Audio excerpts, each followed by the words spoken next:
Hello friends, welcome and welcome back to my channel again. तो myself Tana Khan Saifi and I am a BSc nursing student of third semester. तो हम यहाँ पर जो अपना unit है वो कंप्लीट करने वाले हैं। हमारी यूनिट थी नर्वस सिस्टम, जो कि हमने पार्ट 1 मैंने अपलोड कर दिया है अपनी वीडियो पे, वो जाके चेक कर सकते हैं। अगर आपके भी एग्जाम्स नज़दीक हैं और आपको भी टेंशन हो रही है कि आपको कैसे कैसे मेंटेन करना है, कैसे कैसे पढ़ना है, तो मैंने ये यूनिट यहाँ पर आपको समझाई है। बहुत ही मोस्ट इंपॉर्टेंट यूनिट है आपके एग्ज़ाम के नज़रिए से, क्योंकि ये यूनिट सबसे ज़्यादा पूछी जाती है और ये बहुत इंपॉर्टेंट होती है, इसलिए एग्ज़ाम ने इसको पूछ लेता है। क्योंकि हमें भी यही चीज़ पढ़ाई गई थी, तो मैं वही चीज़ आपको रिपीट कर रही हूँ।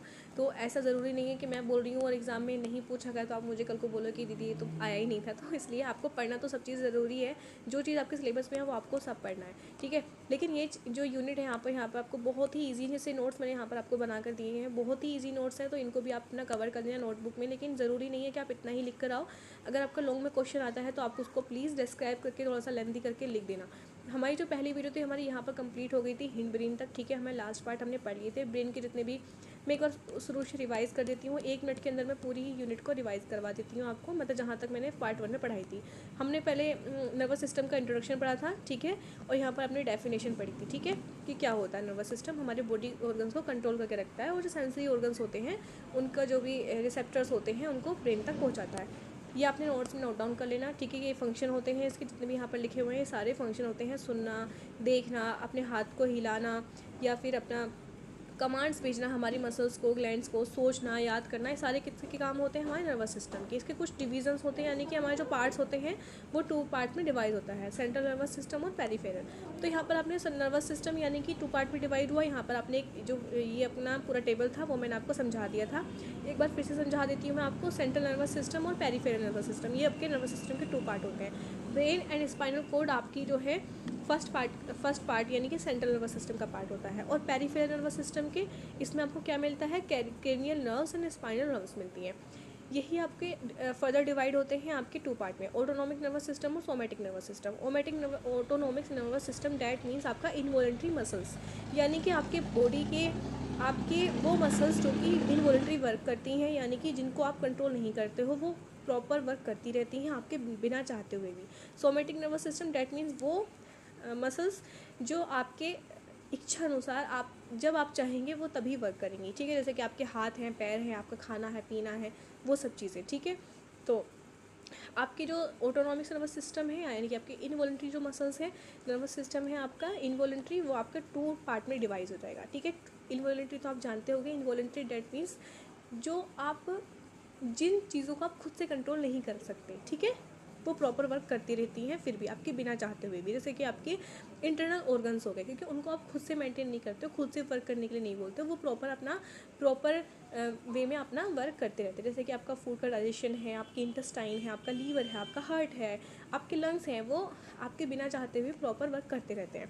ऑटोनॉमिक नर्वस सिस्टम 2 पार्ट में डिवाइड होता है, पैरासिम्पैथेटिक और सिम्पैथेटिक, ठीक है। तो पैरासिम्पैथेटिक क्या होता है, रेस्ट एंड डाइजेस्ट, यानी कि इसके भी 2 पार्ट होते हैं। यानी कि पैरासिम्पैथेटिक वो पार्ट होता है जो कि रेस्ट यानी कि रेस्टिंग मूड में रहती है हमारी बॉडी, और वो डाइजेस्ट होता रहता है, यानी कि जो हमारा वर्क है जो अंदर चलता रहता है, ठीक है। रेस्ट है वो वर्क वो चल रहा है प्रॉपर। सिम्पैथेटिक यानी कि हमारा ये भी इनवॉलंटरी होता है, ज़ाहिर है इनवॉलंटरी पार्ट के डिवीज़न है, तो इनवॉलंटरी होता है जिसमें एक्टिव रहते हैं और अलर्ट रहते हैं, यानी कि एक्टिव हो जाती है हमारी बॉडी बिना चाहते हुए भी। जैसे कि हम सो रहे हैं और सोते हुए हमें किसी की आवाज़ सुनाई दे तो एकदम से हम अलर्ट हो जाएं, एक्टिव हो जाएं। इनवॉलंटरी यानी बिना चाहते हुए भी हम वहाँ पर चीखें या फिर वहाँ पर रिएक्ट करें, ठीक है। ये हमारा पूरा ग्राफ था। अभी इसके बाद फिर हमने ब्रेन पढ़ा, ब्रेन के पार्ट पढ़े। कितने पार्ट होते हैं ब्रेन के? 3 पार्ट होते हैं, हिंड ब्रेन, मिड ब्रेन और फोर ब्रेन, ठीक है। यहाँ पर आपके ब्रेन के पार्ट पड़े थे, ये आप पिक्चर बना सकते हैं। ये सेरेबेलम, ये हमारा फोर ब्रेन का पार्ट है, और ये आपका मिड ब्रेन है, और ये आपका लास्ट ब्रेन यानी कि हिंड ब्रेन है, जिसमें ये आपका cerebellum, pons and medulla oblongata पाया जाता है। सेरेबेलम ये आपके फोर ब्रेन का पार्ट होता है, और पिट्यूटरी ग्लैंड और हाइपोथैलेमस आपके प्रेजेंट होते हैं यहाँ पर, ये आपके फोर ब्रेन में प्रेजेंट होते हैं। और ये आपकी स्पाइनल कोड है जो कि कनेक्ट रहती है आपके मेडुला ओब्लोंगेटा से, ठीक है। तो ये आपके ब्रेन के पार्ट हैं। ब्रेन के पार्ट के क्या क्या वर्क रहते हैं वो मैंने फर्स्ट वीडियो में आपके पढ़ाए, वरना ये वाली वीडियो भी इतनी ज़्यादा लंबी हो जाएगी, फिर से हमें वीडियो को छोटा करना पड़ेगा। मैंने ये इसलिए आपको समझाई है यहाँ पर, ताकि आपको थोड़ा सा ईजिली समझ में आ जाए। क्योंकि अगर फर्स्ट पार्ट ही आपने नहीं देखा होगा, ये आप नोट्स बना सकते हैं, नोट्स ज़रूर बना लेना। मैं आपको थोड़ा सा यहाँ पर पोज करके दे देती हूँ, ये आपका स्क्रीनशॉट लो और इसके नोट्स बना लो, ठीक है। पढ़ना बहुत ज़रूरी है। अगर आपको पास होना है सेमेस्टर एग्जाम्स में तो आपको पढ़ना पड़ेगा और नोट्स बनाने पड़ेंगे। बिना नोट्स बनाए या फिर बिना पढ़े आप सोच रहे हैं पास हो जाएंगे, तो आपकी गलतफहमी है। किसी गलतफहमी में मत रहना, कोई कहे कुछ भी लिख के आ जाना पास हो जाओगे, तो इन चीज़ों को आप अवॉइड करो, पढ़ना स्टार्ट करो, क्योंकि आपने नर्सिंग में एडमिशन इसलिए लिया है कि आपको पढ़ना है और आगे पढ़ना है। अगर आप अब नहीं पढ़ोगे तो नेक्स्ट टाइम आपको बहुत ज़्यादा प्रॉब्लम होने वाली है, क्योंकि आपको सिर्फ कोर्स कंप्लीट नहीं करना है, कोर्स कंप्लीट करने के बाद भी बहुत सारी चीज़ें हैं जो आपको कंटिन्यू करनी है, उसके लिए तो आपको पढ़ना ही पड़ेगा। ठीक है, मैं भी बहुत ज़्यादा मतलब आपके लिए थोड़ी मेहनत करती हूँ, तो इसके लिए आपको भी इसका फ़ायदा उठाओ कि हाँ मैं आपके लिए अगर टाइम निकाल रही हूँ तो आप भी अच्छे से पढ़ो। ठीक है, तो मेरी मेहनत तभी वसूल होगी जब आप अच्छे से पढ़ोगे, प्रॉपर नोट्स बनाओगे, मुझे कमेंट करोगे कि हाँ दी हमें बहुत अच्छे समझ में आता है, और हम वीडियो को लाइक कर दिए हैं, जिससे आप एक डिजिटल बोर्ड खरीद सकें और हमें लाइव अपने सामने खड़े होकर पढ़ा सकें। ठीक है, बात आती है स्पाइनल कॉर्ड की, जो कि हमारे CNS का पार्ट है। CNS के 2 पार्ट थे, ब्रेन और स्पाइनल कॉर्ड। ठीक है, ब्रेन एंड स्पाइनल कॉर्ड। तो ब्रेन हमने कंप्लीट कर लिया है, अब आती है बात स्पाइनल कॉर्ड की। ठीक है, तो स्पाइनल कॉर्ड क्या होती है? Long cylindrical structure inside vertebral column. ठीक है, वर्टिब्रल कॉलम होते हैं जो कि कवर किए हुए होते हैं हमारी स्पाइनल कॉर्ड को। ये एक लॉन्ग एंड सिलिंड्रिकल स्ट्रक्चर होती है। ठीक है, extend from medulla oblongata second lumbar vertebra, जो हमारे मेडुला ओब्लोंगेटा होता है उससे कनेक्ट रहती है ये। ठीक है, प्रोटेक्टेड बाय मेनिंजेस, इसकी भी लेयर्स होती हैं जो कि प्रोटेक्ट करती हैं इनको। मेनिंजेस मतलब लेयर्स, जो कि हमारे ब्रेन की और स्पाइनल कॉर्ड की लेयर होती हैं। इसके क्या क्या फंक्शन होते हैं? Carry sensory impulses from body to brain, जो हमारे सेंसरी इम्पल्सिस होते हैं उनको बॉडी से हमारे ब्रेन तक पहुंचाना। ठीक है, जितने भी सिंगल्स होते हैं उनको ब्रेन तक पहुंचाना। Carries motor impulses from brain to body, जितने भी हमारे मोटर इम्पल्सिस होते हैं उनको भी ब्रेन से बॉडी तक पहुंचाना। ठीक है, यहाँ बॉडी टू ब्रेन और ब्रेन टू बॉडी। ठीक है, कंट्रोल रिफ्लेक्स एक्शन, यानी जितने भी वर्क होते हैं बॉडी से ब्रेन का, हमारा कोऑर्डिनेशन बनाने का जो काम है वो हमारा स्पाइनल कॉर्ड का है। ठीक है, ठीक है, हम अपनी बॉडी को कैसे मेंटेन करते हैं, हमारे दिमाग और जो हमारा दिमाग और शरीर है वो साथ में कोऑर्डिनेट कैसे करके चलता है? हमारी स्पाइनल कॉर्ड की वजह से। स्पाइनल कॉर्ड का वर्क होता है ब्रेन तक सिग्नल पहुंचाना और ब्रेन से हमारे मोटर इम्पल्सेस तक सिग्नल पहुंचाना। ठीक है, like withdrawing hand from hot object, यानी कि कंट्रोल रिफ्लेक्स एक्शंस, यानी कि रिफ्लेक्स एक्शन करना। अगर हमारा किसी हॉट ऑब्जेक्ट पर हाथ रख गया है, ये टच हो गया है, तो वहाँ से अपना हाथ जो है वो हटा लेना। ठीक है, ये हमारा किसका काम है? स्पाइनल कॉर्ड का। ठीक है, स्पाइनल कॉर्ड ये देख लीजिए कैसी होती है। इसमें हमारी वर्टिब्रास होती हैं, cervical vertebras, thoracic vertebras, lumbar vertebras और सैक्रल एंड सीकम होगा, हाँ कोकीगेल। ठीक है, तो यहाँ पर हमारी कितनी वर्टिब्रास होती हैं? सर्वाइकल वर्टिब्रास, जो कि हमारे C1 से C7 तक प्रेजेंट होती है। ठीक है, आप खुद टच करके देख सकते हैं अपनी नेक को, यानी कि नेक के स्टार्टिंग वाले पार्ट से, जहाँ से नेक स्टार्ट होती है, और C7 तक हमारा ये सर्वाइकल वर्टिब्रास होती हैं। ये वर्टिब्रास आप लिख लेना, नोट डाउन कर लेना आप। ठीक है, कौन? C1 से C7 called is cervical vertebras. ठीक है, तो 1 से लेकर 12, यानी कि T1 से T12 तक, यानी कि थोरेसिक है तो T से स्टार्ट होगा। ठीक है, तो T1 से T12 तक हमारे थोरेसिक वर्टिब्रास होते हैं, जो कि हमारा थोरेसिक कैविटी होती है, वहाँ पर हमारी थोरेसिक वर्टिब्रास वो कहलाती हैं। फिर आती है लंबर वर्टिब्रास। ठीक है, लंबर वर्टिब्रास जो कि हमारा नीचे वाला पार्ट होता है, जो कि हमारा किडनी वाला पार्ट होता है। ठीक है, जिसमें हमारा यूरिनरी सिस्टम आता है, उसे कहते हैं हम लंबर वर्टिब्रास। ठीक है, जिसमें कि हमारा 11 से L5 तक, नहीं L1 से L5 तक। ठीक है, तो यहाँ पर 5 हमारी वर्टिब्रास प्रेजेंट होती हैं, यहाँ पर हमारी 5 वर्टिब्रास प्रेजेंट होती है। तो आपको ये नोट डाउन कर लेना है, सैक्रल एंड कोकीगेल, ये कि हमारे S1 से S5, यानी कि यहाँ पर 5 वर्टिब्रास होती हैं, जो कि फ्यूज़ होकर हमारी 2 ही रह जाती हैं, 3 रह जाती हैं। ठीक है, 5 को फ्यूज़न होने के बाद ये 3 रह जाती हैं। ठीक है, ये होती है हमारी स्पाइनल कॉर्ड। स्पाइनल कॉर्ड आप लिख लेना। ठीक है, ये आपको नोट डाउन कर लेना है। स्पाइनल कॉर्ड यहाँ पर आपको लिखना है, ये ब्रेन के जस्ट नीचे मेडुला ओब्लोंगेटा से एक्सटेंड होता है, ये वर्टिब्रास होती हैं। ठीक है, प्लीज़ इनको नोट डाउन कर लेना, बहुत मोस्ट इंपॉर्टेंट टॉपिक है आपका ये। Peripheral nervous system, peripheral nervous system, तो यहाँ पर पेरिफेरल की बात करते हैं, क्या होता है पेरिफेरल नर्वस सिस्टम? तो डेफिनेशन है, PNS connects CNS to rest of the body, muscles, glands and skin ETC। PNS जो है वो कनेक्ट्स करता है CNS to rest of body. जो PNS है वो हमारे CNS को कनेक्ट करता है। ठीक है, यानी कि जो हमारा पहला वाला पार्ट था हमारा ब्रेन और स्पाइनल कॉर्ड वाला, वो हमारा PNS को भी कनेक्ट करके रखता है। ठीक है, ये आपस में कोऑर्डिनेशन बना के रखते हैं, तभी हमारा प्रॉपर फंक्शन चल पाता है।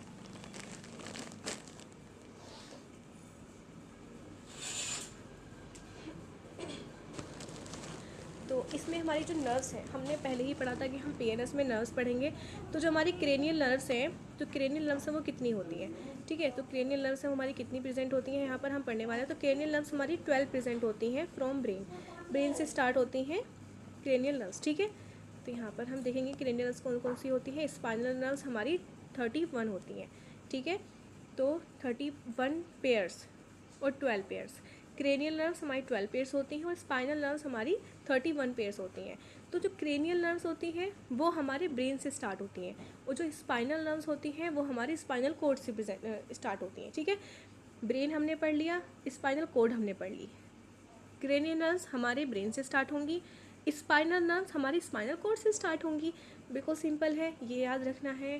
क्रेनियल नर्व्स कितनी होती हैं, 12 pair, 12 pair, pair that means जोड़े में 12 की 24 हो गई। स्पाइनल नर्व्स आपकी 31 की आपकी कितनी हो जाती हैं, 62, ठीक है। तो ये आपकी पेयर्स में होती हैं डिवाइड, ठीक है, 1 की 2, ठीक है। मतलब एक जैसी ही 2 होंगी यहाँ पर, ऐसा नहीं कि 62 है तो 62 अलग अलग होंगी, नहीं होंगी 31 ही, ठीक है, स्पाइनल कॉर्ड, ठीक है। तो आगे चलते हैं। Cranial nerves 12 pair. तो क्रेनियल नर्व्स 12 पेयर, जिसमें कि हम यहाँ पर उसके नाम हैं वो अच्छे से रिवाइज कर लेते हैं, लिख लेते हैं। प्लीज़ अपनी जो नोटबुक है उसमें आप इसको नोट डाउन कर लेना, ठीक है। तो ओल्फैक्टरी स्मेल, ओल्फैक्टरी स्मेल, ठीक है, ये हमारी स्मेल के लिए वर्क करती है। क्रेनियल नर्व्स याद रखना है ब्रेन से स्टार्ट होती है, ब्रेन से निकलती हैं, जो ब्रेन के फंक्शंस को मेंटेन करके रखती हैं। ऑप्टिक यानी कि विज़न, ये बहुत मोस्ट इंपॉर्टेंट है, प्लीज़ प्लीज़ प्लीज़ अपनी नोट्स में नोट डाउन कर लेना। ओक्यूलोमीटर यानी कि आई के मूवमेंट को, ट्रोक्लियर यानी कि आई के मूवमेंट को, ट्राइगमिनल यानी कि फेस के सेंसेशन को, अपडुशंस यानी कि आई के मूवमेंट को। देखिए ऐसा नहीं है, आई के मूवमेंट को भी 3 यहाँ पर मेंटेन करके रखनी है, ओक्यूलोमोटर और आपका ट्रोक्लियर और आपका अपडुसेंस, ठीक है। और स्मेल्स को हमारा ओल्फैक्टरी नर्व्स, जो कि हमारे ये सबसे ज़्यादा मोस्ट इंपॉर्टेंट है, स्मेल और आपका विज़न। ये आपका हमेशा आपके बार बार आपके नोट्स में आपको दिखाई देगा, जब आप पढ़ेंगे तो ये आपसे पूछा जा सकता है। आई मूवमेंट अभी तक तो मेरे तो सिलेबस में मुझसे नहीं पूछा गया। फेस सेंसेशन ये भी इतना इंपॉर्टेंट नहीं है। ओल्फैक्टरी नर्व्स और ऑप्टिक नर्व्स आप ये याद रखना, ठीक है। फेशियल नर्व्स होती हैं जो आपकी टेस्ट को और फेशियल एक्सप्रेशन को मेंटेन करती हैं या आपको विजुलाइज करती हैं। वेस्टिबुलोकुलर यानी कि हियरिंग और बैलेंस को, ग्लॉस फेरिंगियल यानी कि टेस्ट को और स्वेलिंग को। ये सारी नर्व्स हैं जो आपके एक्सप्रेस करती हैं, ठीक है। 12 यहाँ पर आपकी नर्व्स है क्रेनियल नर्व्स, जैसे कि वैगस यानी कि हार्ट, लंग्स और डाइजेशन के लिए वैगस नर्व्स। एसेसरी नर्व्स जो कि आपके नेक एंड शोल्डर के मूवमेंट के लिए। आपको नोट डाउन कर लो, आप अपने नोट्स बना लोगे ना, जैसे कि आप अपने नोट्स बना लोगे, नोट्स में 1 से लेकर 12 तक आप ये लिख लो, फर्स्ट ऐसे करके अपना लिख लो, यहाँ पर अपना नर्व्स का नाम लिखना, उसके फंक्शन लिखना, बस। उसके बाद आपको ये रिवाइज कर लेनी है, ठीक है। अब आती है स्पाइनल नर्व्स की बात। स्पाइनल नर्व्स जो आपकी, मैंने आपकी जितने भी स्पाइनल नर्व्स जाहिर है आपकी स्पाइनल कोड से, स्पाइनल कोड थी, यहाँ पर आपको हमने बताया था C1 to C7, ठीक है। ये आपकी सर्वाइकल नर्व्स थी, ठीक है। फिर आपकी T1 से T12 तक आपकी कौन सी थी, थोरेसिक। फिर लंबर थी जो कि L1 से L5 तक आपकी लंबर थी, और सैक्रल और कोक्लियर जो कि आपके लास्ट वाला पार्ट होता है, ठीक है। तो ये जो नर्व्स होती हैं ये आपकी स्पाइनल नर्व्स जो आपकी होती हैं 31st पेयर में होती है, कुल मिलाकर ये 31st पेयर हो गए, तो ये आपकी स्पाइनल नर्व्स होती हैं, ठीक है।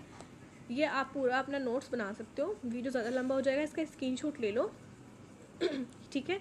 ये आपकी स्पाइनल नर्व्स होती हैं। ऑटोनॉमिक नर्वस सिस्टम, ये आपका जो वर्क होते हैं वो यहाँ पर आपके प्रेजेंट किए हुए हैं कि यहाँ पर कौन से किसका क्या फंक्शन है, ठीक है।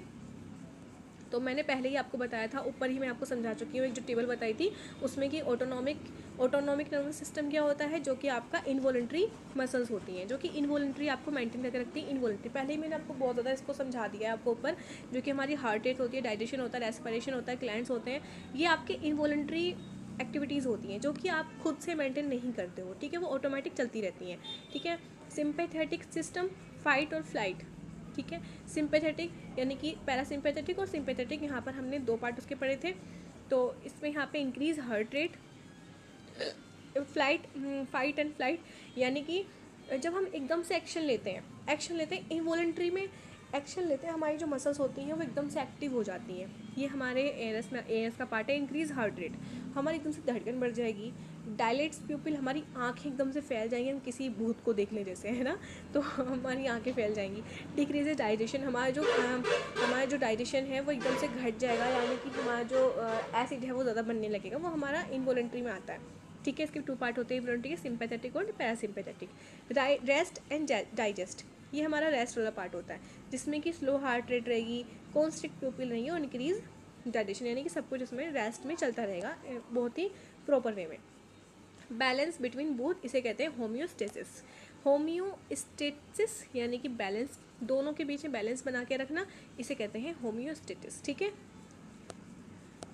ये आपका ऑटोनॉमिक नर्वस सिस्टम, इसका स्क्रीनशॉट ले लो और अच्छे से इसको नोट्स बना लो आप। ऑटोनॉमिक नर्वस सिस्टम कि क्या होता है ऑटोनॉमिक, सिंपैथेटिक, पैरासिम्पैथेटिक। ठीक है, तो इसके ये आपके ऑटोनॉमिक नर्वस सिस्टम का पार्ट होता है, सिंपैथेटिक और पैरासिम्पैथेटिक मैंने पहले ही बताया है। ठीक है, जो ऑटोनॉमिक यानी कि ऑटो यानी कि खुद से चलती रहती हैं। ठीक है, यहाँ पर वही चीज़ मैंने ऊपर पढ़ाई है और वही चीज़ यहाँ पर आपकी है। स्ट्रक्चर ऑफ न्यूरॉन्स, न्यूरॉन्स आ गए जी, न्यूरॉन्स का इंतजार था। न्यूरॉन्स, मैं सोच रही थी न्यूरॉन्स कहाँ रह गए, क्योंकि न्यूरॉन्स तो मेन पार्ट होता है हमारे नर्वस सिस्टम का, न्यूरॉन्स के बिना तो कहानी नहीं चल सकती आगे। तो स्ट्रक्चर ऑफ न्यूरॉन्स, न्यूरॉन्स होते क्या है, क्या क्या इनकी स्ट्रक्चर होती है। न्यूरॉन्स मेन चीज़ होती है जो कि हमारे ब्लड में, हमारी बॉडी में प्रेजेंट होता है, जो कि हमारे जितना भी सेंसरी ऑर्गन्स होते हैं, सेंसरी रिसेप्टर्स होते हैं, उन सब सेंसरी रिसेप्टर्स इनको बोल सकते हैं। इतना सा भी हल्का सा भी जो भी कुछ भी एक्टिविटी होती है, उसका जितना भी हमारा डाटा होता है उसको ब्रेन तक पहुंचाने का काम हमारे न्यूरॉन्स का होता है। ये हर जगह प्रेजेंट होंगे। ठीक है, नर्वस सिस्टम के लिए structure of neurons, neurons is the structural and function unit of nervous system. Each neurons carries electrical message called nerve impulses. ठीक है, ये एक स्ट्रक्चरल और फंक्शनल यूनिट है नर्वस सिस्टम की, यानी कि स्ट्रक्चरल यानी स्ट्रक्चर वाली यूनिट भी है, और फंक्शनल यानी कि यही वर्क करती है मेन। नर्वस सिस्टम का मेन फंक्शन कौन है, न्यूरॉन। पार्ट ऑफ न्यूरॉन, इसके कौन कौन से पार्ट होते हैं, ये देखिए पार्ट भी यहाँ पर आ गए हैं। 4 पार्ट होते हैं यहाँ पर, cell body, dendrites, axon, myelin sheath. ठीक है, तो सेल बॉडी होती है, डेंड्रॉइड्स होते हैं, एक्सॉन होता है और माइलिन शीथ होता है। तो ये हमारे पूरा न्यूरॉन्स, जो मोस्ट इम्पोर्टेंट हमारा जो वर्क होता है वो हमारे न्यूरॉन्स का होता है। तो न्यूरॉन्स को आप हल्के में मत लेना, इसको आप बहुत अच्छे से आप पढ़ना। अगर आप कहें तो मैं इसका एक डायग्राम भी बनाकर दिखा देती हूँ, क्योंकि अगर आप एनाटॉमी में पढ़ रहे हो तो आपको डायग्राम बहुत मोस्ट इम्पोर्टेंट थिंग है। तो यहाँ पर हम डायग्राम देखेंगे। जो हमारे डेंड्रॉइड्स जो होते हैं ना, वो कुछ इस तरह के होते हैं। डेंड्रॉइड्स कुछ हमारे इस तरह के होते हैं, मैं यहाँ पर अच्छे से बना नहीं पाऊँगी, लेकिन ये होते हैं हमारे डेंड्रॉइड्स। ठीक है, ये हो गए हमारे डेंड्रॉइड्स। और जो हमारी ये होती है हमारी माइलिन शीथ। ठीक है, ये होती है हमारी माइलिन शीथ, ये माइलिन शीथ होती है। ठीक है, ये हमारी माइलिन शीथ होती है। ये होती है हमारी यहाँ पर हमारा न्यूक्लियस प्रेजेंट होता है। ठीक है, यहाँ पर हमारा न्यूक्लियस प्रेजेंट होता है और ये हमारे एक्सोन्स होते हैं। ये जो है हमारे एक्सोन्स होंगे, ठीक है, और ये हमारे डेंड्रॉइड्स होंगे। एक्सोन्स और डेंड्रॉइड्स बहुत मोस्ट इंपॉर्टेंट है, उसके अलावा कुछ भी नहीं। न्यूक्लियस हमारे सेंटर में प्रेजेंट होता है। ठीक है, तो और जो लास्ट वाला पार्ट होता है इसका, यहाँ पे मैं बना नहीं पा रही हूँ, इसलिए तो बोलती हूँ वीडियो को लाइक कर दो, डिजिटल बोर्ड आ जाएगा तो मैं अच्छे से पढ़ा पाऊँगी, आपको नहीं हो पाता है टैबलेट में इतना। तो यहाँ पर आपके सिनॉप्स होते हैं, जो कि लास्ट वाला पार्ट होता है। ठीक है, तो डेंड्रॉइड्स ऐसे होते हैं, ये न्यूक्लियस होता है, ये आपकी सेल बॉडी होती है, माइलिन शीथ होती है। ठीक है, तो ठीक है, और एक्सोन आपका ये वाला पार्ट होता है। ठीक है, okay, cell body, dendroids, axon और माइलिन शीथ। ठीक है, ये आपके न्यूरॉन का स्ट्रक्चर होता है। Types of neuron, sensory neurons, motor neurons और इंटर न्यूरॉन, ये आपके न्यूरॉन्स के टाइप्स होते हैं। स्ट्रक्चर, ये अरे मिल गई स्ट्रक्चर, मुझे लगा था मैंने नहीं है यहाँ पर स्ट्रक्चर, लेकिन ठीक है, बहुत अच्छी बात है, इसका स्क्रीनशॉट ले लो और कच्ची पेंसिल से बना लेना आप। ठीक है, तो ये होते हैं हमारे डेंड्रॉइड्स, ये होते हैं सोमा, ये होते हैं एक्सोन्स, ये कि बीच वाला पार्ट जो होता है, और ये होती है शिवान सेल्स, जो कि सेल्स यानी कि बिल्कुल सेंटर में प्रेजेंट होती है सेल के अंदर। माइलिन शीथ यानी कि जो कवर करके रखती है। नर्व एंडिंग, ये इसके नर्व की एंडिंग होती है, और ये न्यूक्लियस प्रेजेंट होता है बीच में। ठीक है, न्यूक्लियस भी प्रेजेंट होता है, ये भी आपको ध्यान रखना है। Reflex action and reflex components. तो रिफ्लेक्स एक्शन का मैंने आपको कई बार इसमें एग्जांपल दे दिया है। रिफ्लेक्स एक्शन यानी कि किसी भी ऑब्जेक्ट अगर कोई भी हमारा ठंडी या गर्म चीज़ पे हाथ लग गया है तो उसको एकदम से हटा लेना, डैट मीन्स हमारे न्यूरॉन्स वहाँ पर वर्क कर रहे हैं, न्यूरॉन्स ने हमारा मैसेज ब्रेन तक पहुँचा दिया है। ठीक है। सिनोप्स क्या होते हैं? Junction between two neurons. ठीक है, जो हमारे टू न्यूरॉन्स के बीच में जो प्रेजेंट होती है स्पेस, उसे हम सिनोप्स कहते हैं। यानी कि ये हमारा एक न्यूरॉन्स हो गया, एक न्यूरॉन्स हमारा यहाँ हो गया, सिनोप्स हमारे यहाँ प्रेजेंट हो गए। तो जो बीच में दो न्यूरॉन्स के बीच में जो जो जंक्शन होता है उसे कहते हैं सिनोप्स। ठीक है। फंक्शन ऑफ नर्वस सिस्टम, वही चीज़ें ऊपर मैंने सारा पढ़ा दिया, इसमें दोबारा आपको टाइम वेस्ट करने की ज़रूरत नहीं है। क्लिनिकल इंपॉर्टेंस ये आपको पढ़ने की नीड नहीं है। Nervous system main function control and report of the rest of the system. ठीक है, ये नर्वस सिस्टम आपका पूरा यहाँ पे इसके नोट्स बना सकते हो आप, मैंने ऊपर सारा समझा दिया है, वीडियो को ज़्यादा लंबा नहीं करेंगे। वैसे भी मैंने सारी चीज़ें इसमें कवर करा दी हैं और बहुत मेहनत लगी इस वीडियो को कंप्लीट करने में। मैं रात में ही वीडियो कंप्लीट कर पा रही हूँ। उसके लिए बस मैं आपसे बस एक ही चीज़ आपसे मैं बोलना चाहूँगी कि वीडियो को लाइक ज़रूर कर देना, अगर समझ में आई है तो प्यारा सा कमेंट करते हुए जाना। ठीक है, और वीडियो को लाइक करेंगे, जल्दी से जल्दी मैं डिजिटल बोर्ड लूँगी और आपके सामने लाइव पढ़ाऊँगी। Thank you so much. मिलते हैं मेरी नेक्स्ट वीडियो में पार्ट 1।